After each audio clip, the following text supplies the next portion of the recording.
정재찬 시인이라는 분은 명사의 삶에 안주하지 말고 형용사적인 삶으로 나아가라 이렇게 말했습니다. 도대체 이 말이 어떤 의미인지 묻는 사람들에게 그는 계속해서 다음에 예를 들어서 설명하고 있습니다. 어떤 청년이 교사의 꿈을 가지고 있습니다. 교사가 되기 위해서 대학에 갔고 대학에서 교사가 되기 위해서 열심히 분투하고 노력을 합니다. 임용시험을 준비했습니다. 그런데 임용시험에 여러 번 낙방합니다. 하지만 굴하지 않습니다. 낙심하지 않습니다. 또 열심히 공부하고 준비해서 합격하고 교사가 되었습니다. 하지만 명사로서의 교사의 꿈을 이루었지만 그러나 거기에서 그쳐버린다면 그 교사는 도태되고 혹은 타락할 것입니다. 이제부터는 더 중요한 삶이 남아있는데 바로 교사를 수식하고 꾸며주는 형용사적인 삶이 중요하다고 말합니다. 훌륭한 교사, 잘 가르치는 교사, 학생들을 위해서 사랑과 헌신을 다짐하고 헌신하는 교사. 그래서 명사보다는 명사 이후의 삶에 집중하는 것이 우리의 삶에 유익이 된다고 말하고 있습니다. 저는 이 말에 깊은 감동을 받았습니다. 목사인 저에게 적용해 보았습니다. 명사로서의 목사의 삶에 안주하지 않고 목사를 수식하는 형용사적인 삶을 나는 과연 살고 있는가? 열심히 기도하는 목사, 성도를 사랑하는 목사, 설교 준비를 열심히 하는 목사, 언제나 최선을 다해서 교회 중심으로 살아가는 목사인가? 이렇게 자문해 보면 부끄럽기 그지없습니다. 오늘은 부활주일입니다. 부활 그 자체보다 우리는 부활 이후의 삶이 중요합니다. 교사보다 교사 이후의 삶이, 목사보다 목사 이후의 삶이 중요한 것처럼 부활 자체보다 부활 이후의 삶이 훨씬 더 중요합니다. 우리는 예수님의 모습을 통해서 부활 이후의 삶에 큰 은혜를 받습니다. 예수님은 부활하시고 갈릴리로 가셨습니다. 예수님께서 갈릴리에서 약한 자들, 병든 자들, 연약하고 소외된 자들을 만나 주셨습니다. 그리고 승천하셨습니다. 하나님 보좌 우편에서 지금도 영원히 여전히 다스리고 계십니다. 지금도 하나님 보좌 우편에서 연약하고 부족한 우리들을 위해서 중보하고 계십니다. 부활 이후의 삶이 우리 주님의 그 모습이 여전히 아름답고 여전히 우리에게 영향력을 극대화시키고 영향력을 끼치고 있기 때문입니다. 오늘 우리는 구약의 말씀을 읽었습니다. 특별히 야곱의 이야기를 읽습니다. 야곱이 부활과 무슨 관계가 있는가? 야곱의 이야기랑 부활과 어떤 상관이 있는가? 그렇게 생각할지 모르지만 아주 깊은 상관관계가 있습니다. 야곱은 사실 죽을 뻔한 것을 하나님이 살려주셨습니다. 그런데 그는 부활 이후의 삶을 제대로 살지 못했습니다. 그래서 그는 더 큰 공경에 처합니다. 오늘 본문은 바로 그 이후의 이야기입니다. 오늘 우리가 읽은 본문 이전에 야곱은 크게 두 가지 위험한 사건을 겪습니다. 첫 번째 사건은 에서와의 만남입니다. 야곱에게 에서는 아주 가슴 아픈 사연이고 야곱에게 에서는 피할 수만 있다면 피하고 싶은 사람입니다. 야곱은 형 에서와 아버지 이삭을 속인 후에 외삼촌 집 밧단 아람으로 도망갔습니다. 그 멀리 가서 20년 동안 살다 왔습니다. 부자가 되었습니다. 가축이 2떼나 되었습니다. 자식은 11명을 낳았습니다. 부인은 4명이나 되었습니다. 그래서 돌아옵니다. 그렇게 부자가 되었음에도 불구하고 야곱의 심정 속에는 한 가지 걸리는 것이 있는데 바로 에서 문제입니다. 에서가 20년이 지났지만 여전히 나를 증오하고 있진 않을까? 나를 죽이려 하진 않을까? 걱정이 되고 불안했습니다. 아니나 다를까? 에서는 야곱이 온다는 소식을 듣고 저 멀리서 400명의 군사를 거느리고 찾아옵니다. 야곱은 덜컥 겁이 났습니다. 자기로서는 할 수 있는 방법이 아무것도 없었기 때문에 기도하는 수밖에 없었습니다. 야복 강가에 엎드려서 기도합니다. 그때 하나님께서 역사하셨습니다. 천사를 보냅니다. 야곱과 밤새도록 씨름했습니다. 그리고 그에게 은혜를 주셨습니다. 강팍해진 에서의 마음을 하나님이 바꾸어 주셨습니다. 야곱과 에서가 서로 만납니다. 서로 화해했습니다. 이제는 과거를 다 잊고 서로 갈 길을 가자 하고 헤어졌습니다. 죽을 뻔한 야곱을 하나님의 강권적인 역사하심으로 그를 살려주셨습니다. 부활한 것입니다. 죽을 뻔했는데, 거반 죽은 목숨이나 다름없었는데 하나님이 살려주셨습니다. 그렇다면 죽을 목숨을 살려주었다면 부활 이후의 삶을 그는 제대로 살아야 했습니다. 그는 하나님과 약속한 것이 있습니다. 나를 안전하게 이곳으로 돌아오게 하시면 제가 베델에 올라가서 예배드리고 이곳을 하나님의 성전으로 삼겠습니다. 그런데 그는 약속을 지키지 않습니다. 그는 이 속에 밝은 사람이었습니다. 숲곳에 우리간을 짓습니다. 가축이 많았기 때문입니다. 그리고 그는 세겜성에 정착합니다. 대도시였습니다. 그곳에 자리를 펴고 정착했습니다. 하나님을 모른 채 하고 부활 이후의 삶을 살아내지 않았던 것입니다. 그런데 거기서 더 심각한 문제가 생깁니다. 야곱의 딸 디나가 대도시 세겜성을 보기 위해서 길에 나갔다가 그만 세겜의 추장의 아들에게 겁탈당하는 사건이 벌어집니다. 형제들은 분노했습니다. 오라비 시므온과 레위가 세겜 족속들을 다 찾아가서 거짓 조약을 맺고 그들을 다 살해해버렸습니다. 야곱은 겁이 났습니다. 세겜 족속을 죽인 것이 겁난 것이 아니라 세겜 족속과 조약을 맺고 있는 각 성의 사람들이 두려웠습니다. 벌떼처럼 일어날 것입니다. 야곱의 자녀들은 해봐야 11명이고 남자들은 얼마 되지 않습니다. 그들이 무기를 가지고 달려오면 이제 우리는 죽은 목숨이나 다름없다. 덜컥 겁이 났습니다. 그제서야 야곱은 내가 나를 살려주신 하나님 앞에 제대로 보답하지 못하고 무릎 꿇지 못했구나. 나를 부활시켜 주셨는데 부활의 삶을 제대로 살아내지 못했구나 깨닫습니다. 그리고 하나님께 엎드립니다.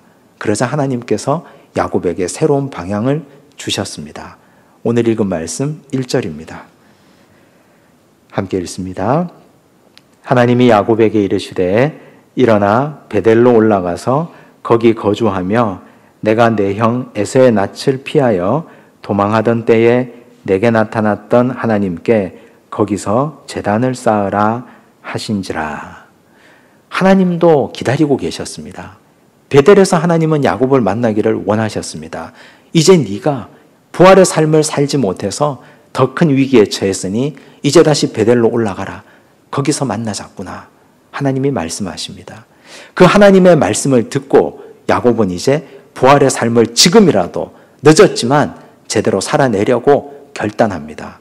야곱의 결단과 그 결단을 가족들에게 전하고 있습니다. 2절 말씀입니다. 제가 읽습니다. 야곱이 이에 자기 집안 사람과 자기와 함께한 모든 자에게 이르되 너희 중에 있는 이방 신상들을 버리고. 우리는 여기서 한 가지 의아한 질문을 합니다. 야곱에게 이방 신상이 있었다니. 그는 축복의 계승자입니다. 아브라함, 이삭, 야곱으로 내려오는. 그런데 어떻게 그가 이방 신상을 가지고 있었단 말인가? 어떻게 그의 집안 사람들이 이방 신상을 두고 있었단 말인가? 그런데 불행하게도 이건 사실이었습니다. 이건 진실이었습니다. 라헬 때문입니다. 라헬은 아버지 집에서 빠져나올 때 아버지의 가정 수호신 드라빔을 훔쳐왔습니다. 우상이었습니다. 이방 신상이었습니다. 그런데 야곱은 라헬을 가장 아끼고 사랑했습니다. 라헬이 이방 신상을 가지고 있는 걸 알았지만 모른 척했습니다. 라헬에게 허락했기 때문에, 그에게 모른 척했기 때문에 레아도, 비라와 실바도, 나머지 자식들도, 야곱과 함께한 모든 식솔들도 다 이방 신상을 가지고 있는 걸 막을 길이 없었습니다. 그 가정에 이방 신상이 들어왔고 혼합주의가 생겨난 것입니다. 하나님을 섬기는 야곱의 가정에 이방 신상도 함께 섬기는 혼합주의가 들어와 버린 것입니다. 어떻게 이런 일이 가능했을 것인가? 그건 야곱 시절이나 예수님께서 이 땅에 계셨던 때나 오늘 우리에게나 여전히 존재하고 있는 심각한 문제입니다. 예수님 당시에 예수님 제자 가룟 유다가 있었습니다. 유다는 예수님의 돈꾀를 맡은 제자였습니다. 헌금함을 관리하는 사람이었습니다. 요한복음 12장 6절에 보면 그는 돈꾀를 맡았는데 도둑이라고 기록합니다. 그는 몸으로는 예수를 따르고 있었지만 그러나 사실은 돈을 따르고 있었던 우상 숭배자였습니다. 그는 예수님을 은30에 팔아치운 제자였습니다. 입으로는, 몸으로는 예수를 따르는 제자였으나 마음속 깊은 곳 그의 내면에는 돈이 그의 우상이 되었고 이방 신상이 되어 있었습니다. 오늘 우리는 어떻습니까? 우리 내면을 면밀하게 정확하게 제대로 살펴보시기 바랍니다. 우리 마음속 깊은 곳에 이방 신상은 없는지. 오늘날 수많은 사람들은 세속주의에 물들어 있습니다. 대표적인 세속주의로 표현되는 것이 숫자입니다. 수많은 사람들은 숫자만큼 정확하고 숫자만큼 분명한 것은 없다고 생각합니다. 손에 잡히는 것이고 눈에 보이는 것입니다. 계산이 가능한 것이고 환원 가능한 것입니다. 그래서 사람들은 숫자에 집착합니다. 이 숫자를 사랑하는 것이 성도인 우리 심령 가운데도 깊이 뿌리 박혀 있습니다. 제가 우리 교회에서 목회한 지 만 4년이 지나고 이제 5년째 접어들었습니다. 제가 우리 교회에 부임한 이후에 수많은 성도님들에게 가장 많이 들었던 이야기가 1000명이었습니다. 목사님, 우리 교회가 불일 듯 부흥해서 1000명이 되었으면 좋겠습니다. 우린 언제 1000명이 넘을까요? 너무 많이 들었습니다. 모른 척 했지만, 못 들은 척 했지만, 그러나 신경이 쓰이는 건 사실이고 마음에 부담이 되는 것도 사실이었습니다. 시간이 지나면서 하나님의 능력과 하나님의 은혜로 1000명이 되었습니다. 1100명이 넘어갑니다. 1200명을 향하여 달려갑니다. 1200명에 가까이 왔습니다. 예배당에 성도들이 가득 차고 사람들이 몰려들고 숫자를 세는 사람들은 행복해하고 즐거워하고 성도들은 다 기뻐합니다. 주차장이 모자라서 땅을 사고 주차장을 넓혔습니다. 그런데 이제야 통렬하게 깨닫습니다. 숫자의 우상, 세속주의의 이방 신상에 저부터 물들어 있었다는 사실을. 하나님께서 보내신 눈에도 보이지 않는 작은 바이러스 하나가 이 땅을 점령하고 난 이후에 예배당은 텅텅 비었습니다. 7주째 텅 빈 성전에서 혼자 설교하면서 비참하고 처절함을 느낄 수밖에 없었습니다. 이렇게 헛되고 헛된 것이구나. 가장 분명하고 가장 확실하고 손에 잡히는 것이 숫자라고 믿고 그렇게 우리는 따라왔는데 텅 빈 주차장과 텅 빈 성전을 보면서 숫자에 목매고 살아가는 인생이 정말 헛되고 헛된 인생임을 깊이 깨달았습니다. 하나님께서 우리에게 이번 7주간에 성전을 비우라고 하신 것은 이방 신상을 버리라고 말씀하시는 것에 다름 아닌 것입니다. 부활의 삶을 살아가는 사람들, 우리가 과연 부활의 증거자가 될 수 있는 자격이 있는 자인가? 우리가 과연 부활에 동참할 수 있는 자격을 가진 자인가? 지금까지 가장 분명하고 확실하다고 믿었던 세속적인 숫자의 노예에서 자유해야 됩니다. 하나님께서 우리에게 말씀하셨습니다. 이방 신상을 버리라고. 수많은 사람들이 오늘도 한국교회 여러 교회들이 숫자를 자랑하고 재정의 크기를 자랑하고 교회 땅의 평수를 자랑하고 있지 않습니까? 그걸 버리지 않으면 우리는 더 이상 부활의 삶으로 한 발짝도 나갈 수가 없습니다. 사사기에 보면 하나님께서 미디안과 싸우라고 기드온을 세워주셨습니다. 기드온이 군대를 모읍니다. 32,000명이 모였습니다. 하나님 너무 많다 하셨습니다. 두려워 떠는 자 필요 없으니 다 돌아가라 했습니다. 22,000명이 돌아갑니다. 10,000명이 남았습니다. 두려웠습니다. 하나님 어떻게 할까요? 하나님 기드온에게 말씀하십니다. 10,000명이 너무 많다. 물을 마시게 해라. 물을 마시면 우상에게 무릎 꿇은 자인지 그렇지 않은지 알 수 있습니다. 그래서 다 떠나보내고 나니 300명밖에 남지 않았습니다.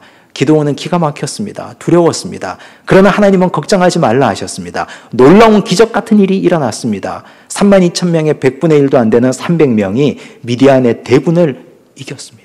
승리했습니다. 숫자는 그야말로 헛껍데기입니다. 아무것도 아닙니다. 하나님이 함께 하시면 부활의 삶을 살아가기를 원하는 하나님의 백성들, 숫자의 환상에서 깨어나시고 내 속에 있는, 나도 모르게 내 속에 키우고 있었던 이방 신상들을 과감하게 드러내시고 도려내셔야 됩니다. 그래야 우린 부활의 삶을 걸어갈 수 있습니다. 야곱은 그제야 깨달았습니다. 헛되고 헛된 이방 신상에 무릎 꿇지 않겠다고. 이제야 나는 부활의 삶을 제대로 사는 사람이 되겠다고. 야곱처럼 우리도 이제 이방 신상을 버리는 하나님의 백성들 되시기를 바랍니다. 계속해서 2절 말씀을 제가 읽습니다. 자신을 정결하게 하고. 여기 정결하다라는 단어는 타헤르라는 단어를 사용합니다. 타헤르는 구별하다, 거룩하게 하다라는 뜻입니다. 야곱은 깨달았습니다. 지금까지 나의 삶이 정결하지 못했음을, 구별되지 못했음을, 거룩하지 못했음을, 나는 타헤르하는 삶을 살지 못했음을 깨달았습니다. 실제로 그랬습니다. 야곱은 믿지 않는 이방 사람들보다 더한 사람이었습니다. 그들보다 더 추악하고 더 비겁하고 더 거짓투성이의 사람이었습니다. 우선 야곱은 거짓말쟁이입니다. 사람을 속였습니다. 아버지를 속이고 형을 속였습니다. 바단 아람으로 도망갔습니다. 사람만 속인 것이 아닙니다. 하나님도 속였습니다. 베델에서 하나님을 만나겠습니다. 약속해놓고 베델로 가지 않습니다. 사람도 속이고 하나님도 속이는 거짓말쟁이. 또한 야곱은 비열한 사람이었습니다. 에서가 칼을 들고 올 때 그는 나름대로 작전을 짭니다. 어떻게 막을까? 11명의 아들들과 4명의 아내를 배치합니다. 가장 앞에 에서의 칼이 피를 부르면 가장 먼저 칼에 맞아 죽을 그 자리에 비라와 실바 2 여종과 그리고 그들이 낳은 자녀들을 배치합니다. 이선에 레아가 낳은 자녀들을 배치합니다. 가장 안전한 곳에 사랑하는 라헬과 라헬이 낳은 아들 요셉을 배치합니다. 비열하지 않습니까? 비라와 실바도 그의 아내들이고 그녀들이 낳은 자식들도 야곱의 자식들인데 아버지가 나를 칼에 맞아 죽게 하기 위해서 가장 앞에 세운다면 어떤 생각이 들었을까요? 비겁한 야곱. 자신은 사랑하는 라헬과 요셉은 가장 뒤에 숨겨둔 비겁하고 비열하고 세상적으로 생각이 많은 야곱이었습니다. 그는 타헤르의 삶을 살지 못한 사람이었습니다. 거짓말쟁이 인생, 비겁한 인생. 세상 사람들과 비교해서 나을 것이 어느 한 가지라도 없는 그런 사람이었습니다. 그런데 이제는 깨닫습니다. 너무 늦었지만 그는 깨달았습니다. 지금까지 나는 이렇게 살았지만 이제는 부활의 삶을 위해서 나를 건져주시고 살려주신 하나님 앞에 이제는 정결하게 살겠다 결단했습니다. 과거의 삶을 도려내고 새로운 삶을 살아내겠다고 결정한 것입니다. 그리스도인들은 삶의 방식, 사고방식이 전혀 다른 사람들입니다. 믿지 않는 사람들은 거짓말하며 살아갑니다. 속이지 않으면 내가 속으니까. 남을 먼저 치지 않으면 내가 맞으니까. 내가 짓밟고 올라가지 않으면 내가 밟히니까. 그렇게 뒤엉켜서 살아갑니다. 아귀다툼하며 진흙탕 싸움하며 살고 있습니다. 그러나 하나님의 사람은 그렇게 살면 안 됩니다. 격이 다르고 차원이 다른 인생을 살아야 됩니다. 하나님께서 그걸 우리에게 원하시고 계시기 때문입니다. 사도행전 4장 36절과 37절을 보시겠습니다. 함께 읽습니다. 구브로에서 난 레위족 사람이 있으니 이름은 요셉이라. 사도들이 일컬어 바나바라, 번역하면 위로의 아들이라 하니 그가 밭이 있음에 팔아 그 값을 가지고 사도들의 발 앞에 두니라. 초대교회에 바나바라 이름하는 사람이 있었습니다. 그의 별명이 위로의 아들이었습니다. 위로받기보다는 남을 먼저 위로하는 사람이었습니다. 남에게 기대기보다는 기댈 언덕이 되어주는 사람이었습니다. 남에게 먼저 사랑받기보다는 먼저 사랑해주는 위로의 사람이었습니다. 그가 자신의 재산이 있는 밭을 다 팔았습니다. 그리고 사도들에게 주었습니다. 가난하고 약하고 병든 자들에게 나누어 주라고. 재산을 다 팔아 가난한 자들에게 주라고 한 것이 훌륭한 것이 아닙니다. 그의 사고방식과 삶의 방법이 훌륭한 것입니다. 하나님의 사람, 예수 믿는 사람은 무언가 달라도 달라야 됩니다. 부활의 삶을 살아가는 사람은 세상 사람들의 사고방식과 그들의 가치관과는 달라야 됩니다. 그래야 우리는 부활의 삶을 산다고 말할 수 있습니다. 정결해야 됩니다. 정결하지 않으면 우린 하나님의 자녀라 할 수 없습니다. 야곱과 그의 가족은 이제는 타헤르의 삶을 살겠습니다 하는 증표로 한 가지 결단을 합니다. 2절 계속해서 제가 읽습니다. 너희들의 의복을 바꾸어 입어라. 옷을 바꾸어 입으라고 했습니다. 옷을 바꾸어 입는 것이 도대체 왜 중요할까? 어떤 의미일까? 굉장히 중요합니다. 로마서 13장 12절에서 14절까지 말씀입니다. 함께 읽습니다. 밤이 깊고 낮이 가까웠으니 그러므로 우리가 어둠의 일을 벗고 빛의 갑옷을 입자. 낮에와 같이 단정히 행하고 방탕하거나 술 취하지 말며 음란하거나 호색하지 말며 다투거나 시기하지 말고 오직 주 예수 그리스도로 옷 입고 정욕을 위하여 육신의 일을 도모하지 말라. 이 말씀은 아주 중요한 말씀입니다. 옷 입자 하는 말이 2번 나옵니다. 빛의 갑옷, 예수 그리스도로 옷 입자. 빛의 갑옷을 입고 예수 그리스도로 옷 입어야 됩니다. 지금까지 야곱의 가족은 육신의 옷을 입고 있었습니다. 탐욕과 정욕과 거짓과 위선의 옷을 입고 있었습니다. 그런데 그런 옷을 이제는 다 벗고 하나님으로부터 옷 입어야 되겠다고 결단한 것입니다. 지금까지는 세상 사람들과 구별되지 않는 옷을 입고 있었습니다. 세상 사람들이 입는 옷 나도 입고 있었습니다. 그런데 그런 옷을 다 벗어던지고 이제는 하나님의 능력으로 옷 입겠다 결단한 것입니다. 로마서 13장 12절에서 14절 말씀은 유명한 말씀입니다. 성 어거스틴이 이 말씀을 읽고 회심했습니다. 그는 그 전까지는 육신의 타락과 쾌락에 목매고 살았던 존재였습니다. 그러나 이 말씀을 읽고 회심했습니다. 빛의 갑옷을 입겠다고, 예수 그리스도로 옷 입겠다고 결단했습니다. 우리는 어떤 옷을 입고 계십니까? 지금 여러분들이 입고 있는 옷이 무엇입니까? 예배당 문을 나서면 세상 사람들과 똑같은 옷을 입고 있지는 않습니까?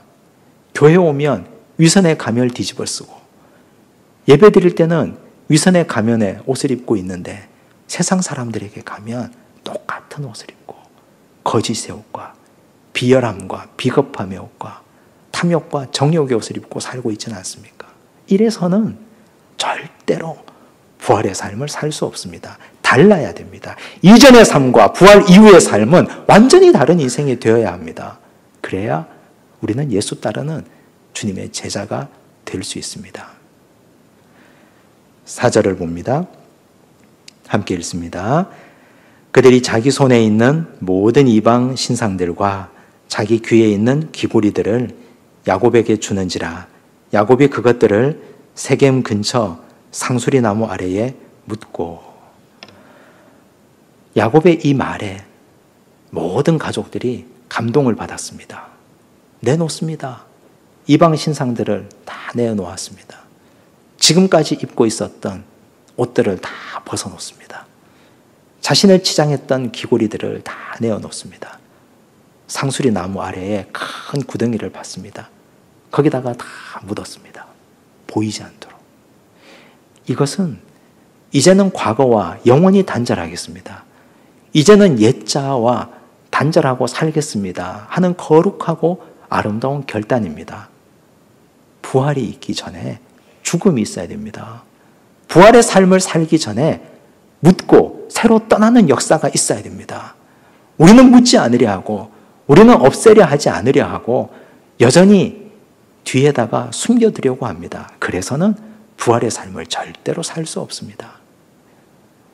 야곱과 야곱의 가족은 상수리 나무 아래에 묻었지만 우리는 옛자와 과거와 내 내면에 있는 우상의 문제와 이방신상의 문제를 십자가 나무 아래 묻어야 됩니다.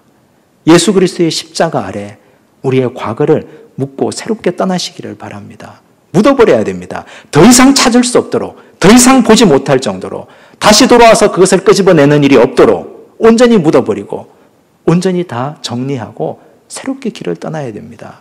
그래야 깔끔하게 부활의 삶으로 동참할 수 있습니다. 미련이 남아서 어디에 숨겨두고 떠나면 다시 돌아와서 옛 자아의 옷을 끄집어내고 입습니다. 그런 불행한 일을 반복하지 않기를 바랍니다.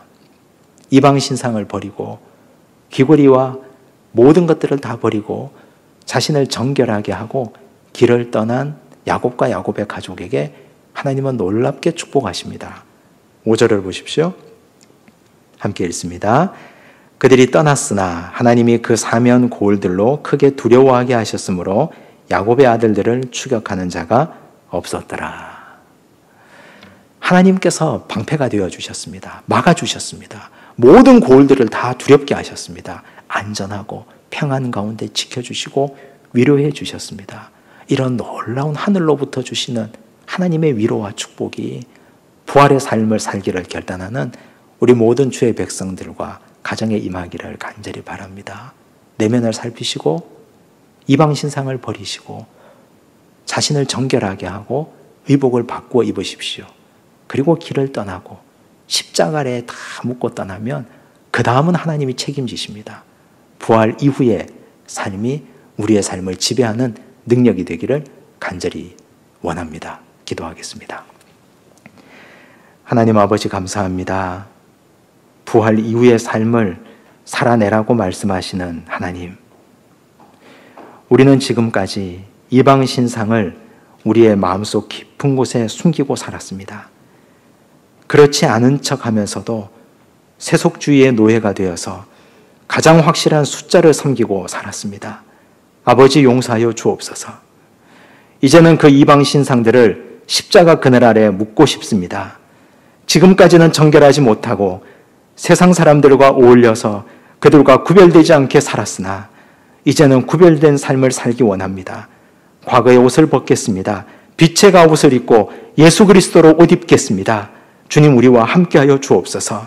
이제는 하늘로부터 주시는 평강과 위로를 덧입기 원하오니 하나님 함께하시고 하늘의 놀라운 위로와 은혜가 우리의 인생을 차고 넘치도록 축복하여 주시옵소서. 모든 말씀 예수님 이름으로 기도드리옵나이다. 아멘.